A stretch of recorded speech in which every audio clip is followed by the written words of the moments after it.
Bonjour à tous et bienvenue sur Crypto Signal. Aujourd'hui, on va parler d'un hack qui a eu lieu dont on ne sait pas réellement les causes. Donc c'est ça qui va être un petit peu inquiétant, mais à la fois intéressant de regarder. Et puis, on va aller voir, comme d'habitude, la price action et tout ce qui se passe sur BTC. On est là sur le BTC face au dollar, comme d'habitude. J'en profite pour vous dire de ne pas hésiter à vous abonner, activer la cloche des notifications, éventuellement nous rejoindre sur le Discord, dont le lien est en description de la vidéo.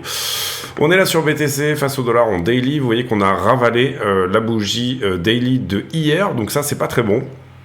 Bougie d'avalement, bon on n'est pas encore à la clôture, hein, il nous reste encore quelques heures avant de clôturer, mais ce type de bougie d'avalement, vous voyez qu'on l'avait fait dans l'autre sens là, donc c'était plutôt encourageant, et là à ce stade en daily, vous comprenez que c'est quand même inquiétant. Ensuite, on a la trend daily ici qui a l'air de tenir à ce stade. Hein, on l'a même pas retesté encore. Donc, à ce stade, la structure daily, bien sûr, elle est toujours haussière. Hein, c'est pas très compliqué de le voir. Donc, pour le moment, pas d'inquiétude, plus ou moins, tant qu'on tient cette trend-là et on va dire ce creux-là en daily. Si on passe sur le 4 heures, vous voyez que on est sur une structure, par contre, en revanche, qui, elle, tourne baissière. Hein, vous le voyez, c'est relativement propre, et puis on a cette structure baissière en 4 heures qui nous dit également éventuellement structure de retournement. Vous le voyez ici avec cette espèce d'épaule, tête épaule qu'on est en train de retester ici pour le moment. Ça ne casse pas, on ne perd pas la ligne de coup. Si jamais on perdait cette ligne de coup, ça nous donnerait globalement quelque chose comme, je vais vous dire ça sur le 4 heures, et si on prend de la tête à la ligne de coup comme ceci, un objectif, si jamais on casse donc cette ligne de coup, de 27 500. Donc le 4 heures est relativement baissier comme je vous l'expliquais. On a aussi toujours quand même une trend en daily qui tient. Est-ce que le 4 heures va retourner le daily ou alors est-ce que simplement on va rester ici dans quelque chose qui éventuellement reste haussier? Pour le moment en 1 heure on n'a pas de signe de retournement non plus, si ce n'est globalement un creux, hein, voilà. Et la 15 minutes qui elle est très légèrement haussière à ce stade, si tant est que on ne perde pas encore une fois les 29 000. Si on repart ici et qu'on reprend le niveau des 29 500, et à ce moment-là, on pourra peut-être se dire que la 15 minutes est elle-même en train de se retourner. Sur Ethereum, on a penché plus fort, je pense. On a penché à, vous le voyez ici, d'ailleurs Ethereum BTC qui prend moins 2%. Pourquoi? Principalement en raison d'un hack, en fait, tout simplement, qui a été fait. Au départ, en fait, l'info qui est sortie, c'est que ce hack avait été fait sur MetaMask, c'est-à-dire que c'était les MetaMask qui étaient, inquiétés, qui étaient hackés. Ça part d'un thread de la boss de MyCrypto qui en fait travaille également pour MetaMask. Donc c'est un petit peu la même chose puisque c'est la même maison mère. Et en l'occurrence, elle dit c'est un petit peu inquiétant. Dans les dernières 48 heures, il y a 5000 Ethereum qui ont disparu et ça sur 11 blockchains différentes. Visiblement, le problème vient de MetaMask. Ensuite, elle s'est ravisée, c'est-à-dire que au fur et à mesure de son thread, elle s'est rendue compte qu'en fait, c'était pas uniquement des MetaMask qui était attaqué et en l'occurrence il y a eu une sorte de démenti de MetaMask également qui dit cette perte d'Ethereum n'est pas due à un exploit qui concerne MetaMask. Donc le problème n'est pas sur MetaMask, mais on ne sait pas où est le problème. Donc ça peut concerner, vous le comprenez ici, des wallets qui sont finalement Ledger Live, absolument tous les wallets, puisque visiblement vous le voyez ici, Ledger Live, MyCrypto, Trust, Exodus Wallet, ça correspond à peu près quand même à une bonne partie des cold wallets et des hard wallets en circulation. Donc attention de ce côté-là, on va dire que d'une certaine manière,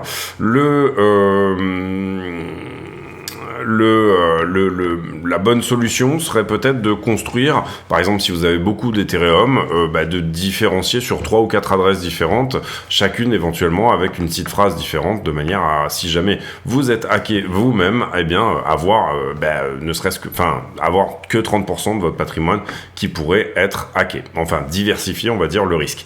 Et voilà, en l'occurrence, on ne sait pas trop exactement où va aller ce hack, d'où il vient. On pour l'instant, on n'a pas réellement les causes. On sait pas exactement comment ces 5000 Ethereum ont pu disparaître, mais comprenez bien que c'est très inquiétant. Et du coup, je pense que ça tient aussi à ça, c'est-à-dire beaucoup de transactions Ethereum en ce moment, en fait, c'est-à-dire on a un Ethereum qui surperforme largement, vous le voyez là, c'est sur 7 jours ouvrable, voilà, sur 30 jours, ça c'est relativement normal, on va dire. Ethereum est passé déflationniste, mais vous voyez ce dernier plongeon ici, là, eh bien, ça sous-entend qu'il y a beaucoup de transactions Ethereum.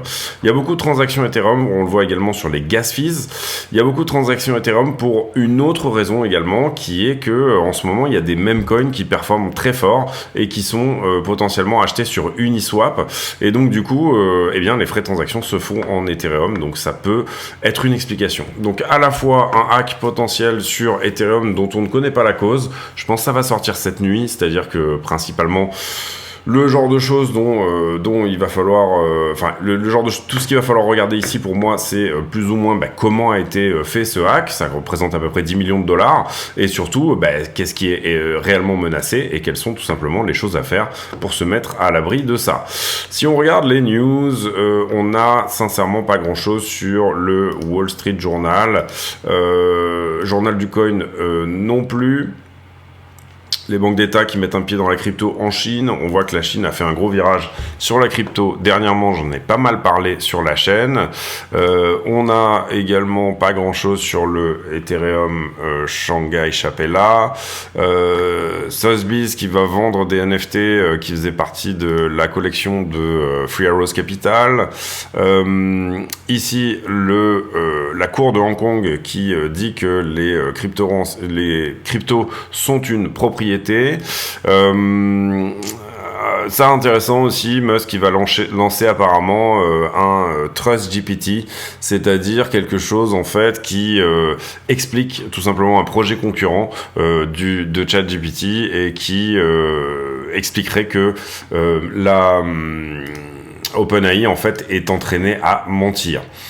Meta qui licencie à nouveau et qui reste focusé principalement sur ses employés techniques. Cette semaine, pas grand-chose sur le calendrier économique. Et alors là, oui, j'ai trouvé ça intéressant. C'est Andy Bill qui est un très gros investisseur américain qui, depuis plusieurs années, en fait, attend des conditions de marché d'inflation, mais de grosse inflation, et ce pendant longtemps. Et en l'occurrence, ici, il a fait un gros pari, c'est qu'il a acheté énormément de bons du trésor, mais qui sont protégés de l'inflation. Et donc en fait, comment ça fonctionne ? C'est tout simplement quand vous achetez ces bons du trésor et qu'il y a énormément d'inflation, généralement leur prix augmente énormément puisque ces bons du trésor là ont un rendement correct et qu'en même temps ils sont protégés de l'inflation. Donc son pari en fait c'est de dire dans les 3 ou 4 prochaines années il va y avoir une énorme inflation et il parie que ça n'est pas terminé et que la Fed va vraiment galérer à faire baisser l'inflation. Je trouvais ça intéressant, le pari était intéressant et finalement le scénario dans lequel se place cet investisseur-là, donc Andy Bill, c'est de dire pour moi la Fed n'arrivera pas à faire baisser l'inflation, on va avoir une inflation sous-jacente pendant un certain temps et surtout on va revenir à un scénario de type 73, 78, 80, c'est-à-dire toute cette décennie un peu où l'inflation revenait en permanence, c'était vraiment quelque chose de sous-jacent qui restait là et dont on n'arrivait pas à se débarrasser. On envoie la page de pub et on va faire ensuite la liquidité. Allez, on y va pour la page de pub. La chaîne est partenaire de 2 exchanges qui sont Bybit et BitGet. Ces 2 exchanges ont fait leurs preuves, ils sont suffisamment liquides à mon sens et ils ont également d'excellentes preuves de réserve. Comment on passe par le lien de la chaîne pour s'affilier sur un de ces exchanges? Tout simplement, on va sur la vidéo, on clique sur la description de la vidéo et là vous aurez 3 liens importants. Le premier étant l'accès au Discord, le serveur qui nous permet de communiquer. Le deuxième étant les liens d'affiliation ici que vous voyez sur Bybit et BitGet. Lorsque vous cliquez sur un de ces liens, vous allez tomber sur une page qui ressemble à ça, et là vous allez cliquer sur s'inscrire. À partir de là, vous aurez de toute façon accès au moins 15% sur vos frais de trading, quoi qu'il arrive. Pas besoin de faire le reste, on va dire. À partir de là, vous serez de toute façon affilié. Mais vous pouvez éventuellement aller plus loin. Vous pouvez aller plus loin en tout simplement, une fois que vous êtes connecté, votre page de connexion, elle ressemble un petit peu à ça. Et là, vous allez passer votre souris sur votre icône de profil et ça va vous afficher un numéro qui s'appelle le User ID, le UID. Vous copiez cet UID et vous venez sur le Discord, vous présentez ici. Nous, notre Discord, il faut se présenter à l'entrée, c'est-à-dire qu'il y a un filtre, on filtre les gens de manière à éviter les scams et les bots et pour donner des rôles aux gens, c'est-à-dire est-ce que vous êtes plutôt trader, débutant, affilié, etc. Une fois que vous aurez fait ça, vous allez dans le salon demande affiliation et dans le salon demande affiliation, vous allez pouvoir poster votre UID. Et votre UID sera validé ou non comme étant une UID qui est tout simplement affiliée à CryptoSignal. Ensuite, vous aurez accès à un salon privé qui s'appelle Section Affiliée, dans laquelle je poste des graphiques et je poste des analyses, etc. exclusives sur ce salon. Il y a aussi une possibilité de participer à un tirage au sort. Pour participer à ce tirage au sort, il faudra également déposer 100 USDT, en plus de s'inscrire et de faire toutes ces démarches-là, déposer 100 USDT sur un de ces deux exchanges. À partir de là, l'exchange me le dira et ils me diront que vous avez, entre guillemets, le statut de super affilié. Le statut de super affilié, vous n'êtes pas obligé de trader ces 100 USDT d'ailleurs, hein, ils peuvent très bien juste rester sur la plateforme quelques temps, le temps que vous soyez validé, et puis une fois que vous êtes validé, vous pouvez les enlever, vous en faites ce que vous voulez, mais ça vous permettra de participer à un tirage au sort tous les 20 affiliés de 200 USDT. Donc le premier tirage au sort, il sera sur 20 affiliés, le deuxième sera sur 40, une chance sur 40 de gagner 200 USDT, le troisième sera sur 60, une chance sur 60, etc. Donc voilà, écoutez, si ça vous intéresse, n'hésitez pas à passer par ces liens, et puis on revient à la vidéo. Merci de votre attention. Donc je creusais en même temps là le thread par rapport à ce hack et vraiment c'est assez compliqué ici, donc tout le monde essaye de trouver un petit peu qui a été hacké. Vraisemblablement il s'agit pour beaucoup de très vieilles adresses, c'est-à-dire d'adresses qui dataient de 2014-2015 on n'a vraiment pas d'idée de comment les clés ont été récupérées, qu'est-ce qui s'est passé, etc. Donc il va vraiment falloir suivre pour moi ça de relativement près, c'est-à-dire essayer de comprendre comment ça s'est fait et pourquoi, quel est en fait, comme quand vous essayez de trouver un virus quelque part, quel est finalement le lien commun, on va dire le patient zéro, et comment tout ça s'est mis en place. Allez, on attaque la liquidité. Qu'est-ce qu'on a liquidé sur les dernières 24 heures? 234 millions visiblement, donc c'est assez important. On avait peut-être beaucoup de monde qui était rentré en long sur ce mouvement. Vous voyez qu'on a liquidé quasiment 100 millions sur Bitcoin plus Ethereum, donc c'est une journée assez forte en liquidation. Au niveau du carnet d'ordre, et ben dans cette descente, on n'a pas pris beaucoup d'actes d'achat, pardon. Et en l'occurrence, ce qu'on peut éventuellement voir, c'est que le carnet d'ordre était assez vide, hein, finalement, pour laisser pousser le prix relativement bas. On a des ordres d'achat ici à ce stade autour des 28,5 et quelques ordres autour des 28 900, 300 bitcoins en l'occurrence. Sur les marchés en levier, on avait dit qu'il y avait un niveau éventuellement à prendre ici dans cette zone. Il a désormais été travaillé. Ici, on a eu pas mal de longs qui étaient rentrés, ça on l'avait dit. Ensuite, là, on a eu du short, c'est ce qu'on a short squeezé derrière. Ensuite, la liquidité est à plat, enfin, le prix est à plat, la liquidité également. Sur cette grosse baisse de prix, vous voyez qu'effectivement, on passe tout de suite en funding négatif, donc c'est plutôt propre. On revient ici, on remonte à peu près ensemble, on va dire. Pour moi, il n'y a pas d'événement de liquidité, c'est-à-dire j'ai aucun moment où le prix monte et le funding descend réellement ou quoi que ce soit, donc il n'y a rien de spécifique ici à dire sur Bitcoin, il n'y a pas d'anomalie. On va prendre ce point-là comme un point potentiel long en traitillé, car ça n'est pas un point majeur. Vous voyez qu'on est autour des 6,33 encore, hein, de 6,33 milliards. On est sur la borne haute où on a tendance à déleverager, et vous voyez que, je vous l'avais dit, malgré ici cette grosse déviation, finalement on a tendance ici, à chaque fois qu'on touche cette borne, eh bien, à repartir vers le bas pour nettoyer un petit peu tous les contrats en levier qui sont rentrés là-dessus. Sur Ether, en l'occurrence, on n'avait pas de niveau majeur, mais on avait noté cette zone. comme étant prenable, et c'était le 0,618 du mouvement précédent, donc du coup vous voyez qu'on a rebondi plus ou moins dans cette zone, donc pourquoi pas. Bon, cela dit, depuis qu'on a fait la vidéo, donc là on est normal, ici on avait peut-être un petit peu trop de longues, surtout sur ce moment là, ici on les a nettoyés, et puis ensuite le prix remonte assez fort, latéralisation, et latéralisation sur le funding également, c'est pareil sur Ether, pas d'événement spécifique de liquidité, pas d'anomalie de ce côté-là. Ici, on voit quand même pas mal de shorts qui ont été ouverts sur la descente, là. Donc en l'occurrence, le fait qu'on liquide du long et qu'en même temps on accumule du short, vous voyez que très peu ont été pris, on peut vraiment ici facilement rebondir aux 30 000, facilement. Et en l'occurrence, on voit quand même que du coup, enfin, quand on le regarde ici, c'est pas uniquement que le funding reste stable, si vous voulez, c'est qu'on a des grosses positions qui s'ouvrent dans les deux sens. Mais on comprend ici pourquoi le prix stop, tout simplement parce que trop de leviers, on va dire en x100. Ici, je vais vous le montrer sur les x100.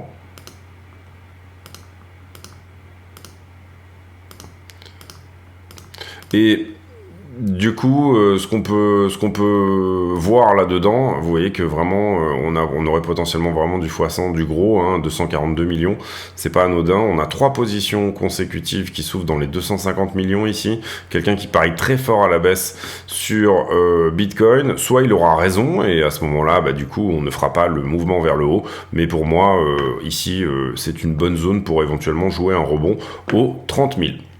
Au vu de la liquidité. J'ai pas fait Ethereum. Pourquoi j'ai pas Ethereum? Je vous sais pas, je mets en pause, je vous prépare ça. Alors, sur Ethereum, même chose, hein, finalement, on part très fort dans le rouge, vous le voyez ici, globalement à peu près 7 milliards en position leveragée, je vous ai pas donné le chiffre sur Bitcoin, mais sur Bitcoin, on était autour des 7 milliards également, donc énormément de shorts sur Ethereum, peut-être dû à ce hack. Encore une fois, pour moi, c'est quand même un événement assez important qu'on sache pas, hein, d'habitude on sait assez vite. Sur Ethereum, viser les 2042 pour celui qui voudrait éventuellement se lancer dans un long là-dessus, en se disant bien évidemment que cette histoire-là va potentiellement s'arranger. En ce qui concerne la liquidité, on va dire fraîche, sur les 12 dernières heures, beaucoup plus de short, vous le voyez ici, que de long. Donc la liquidité ici, à très court terme, elle pointe vers le haut. C'est un peu ce qu'on avait vu également sur les autres trucs. Et puis 31 400 ici, pareil, au niveau du weekly, vous voyez que sur la liquidité, bah finalement on est repassé assez fortement haussier. Bon, il y a quelque chose à prendre sous les 24,3, quelque chose à prendre à 27,5 également. Est-ce que le prix va donner raison à ceux qui sont garés ici et puis descendre? Finalement, en tout cas, soit c'est sur cette histoire de hack, soit c'est tout simplement sur la journée, hein. Beaucoup de monde qui attendait de shorter ici et de placer ce qu'on appellerait le grand short, hein, en gros.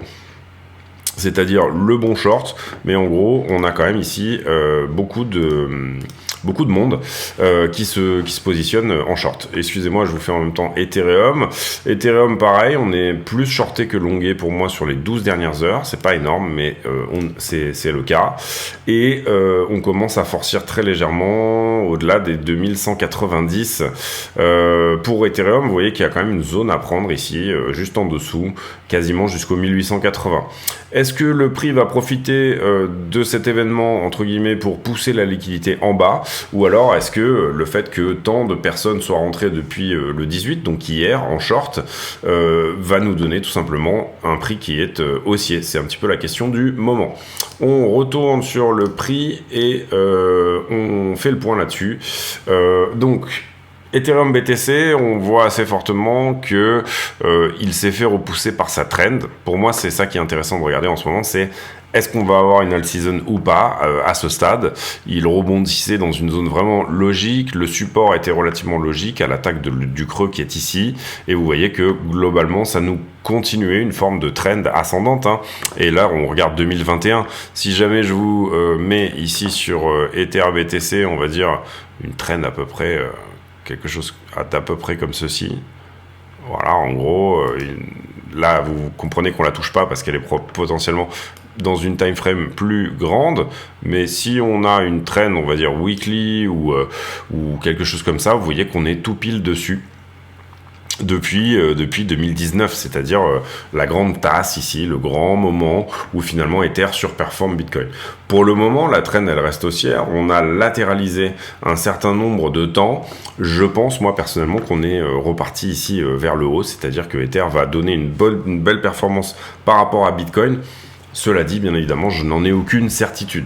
Mais en l'occurrence, ici, c'est peut-être le petit événement qui fait que on va vers un retracement plus important pour tout le monde. Vous comprenez que là, on regarde Ethereum contre BTC, entre guillemets, pour conclure, mais que ça ne veut pas dire que peut-être que dans un moment où Bitcoin baisse, eh bien, Ethereum peut prendre le dessus. Bien évidemment, cette news, elle n'est pas bonne pour Ethereum, et vous comprenez que je me mets un petit peu à contre-courant ici, enfin à contre-pied. J'aime bien parfois, prendre le contre-pied un petit peu du marché.